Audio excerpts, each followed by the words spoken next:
second rounder and a 2023 fourth round pick.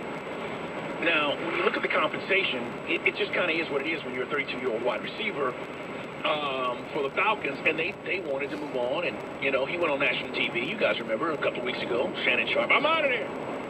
And so it was obvious that this thing was going to happen. But I have a question.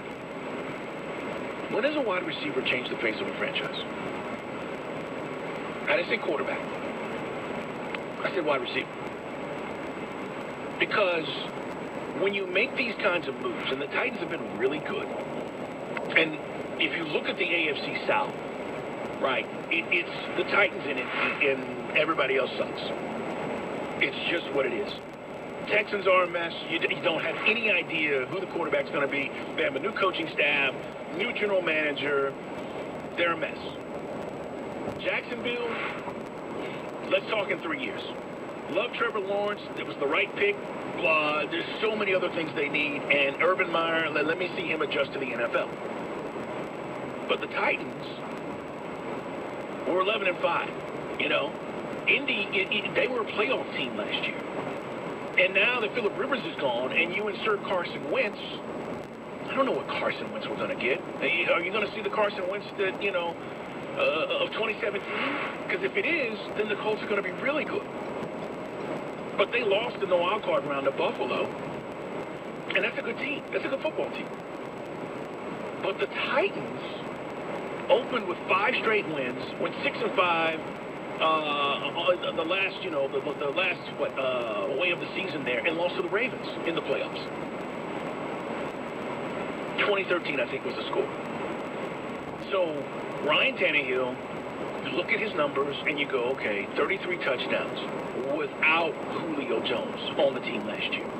A.J. Brown was a beast. Over 1,000 yards, 11 touchdowns, 11 touchdowns, 11 touchdowns. Now, why am I saying 11 touchdowns?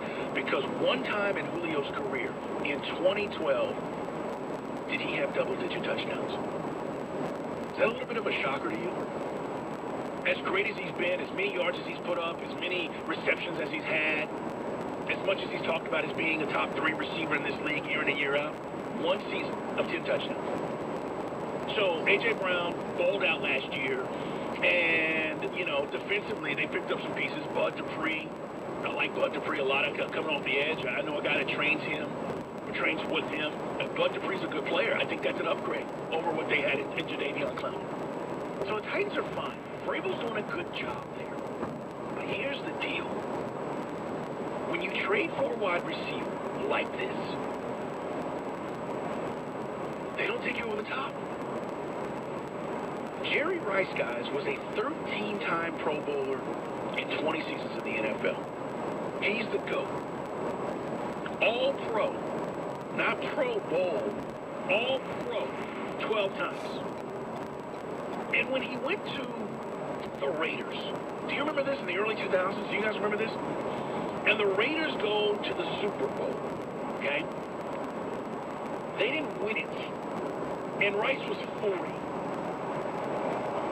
He played with the 49ers, which is where most of you know Jerry, you know, made his hay. The Raiders, and then he ended up with the Seahawks, and most of you don't even remember that. The point is, this is a guy that scored 208 touchdowns in his career. 9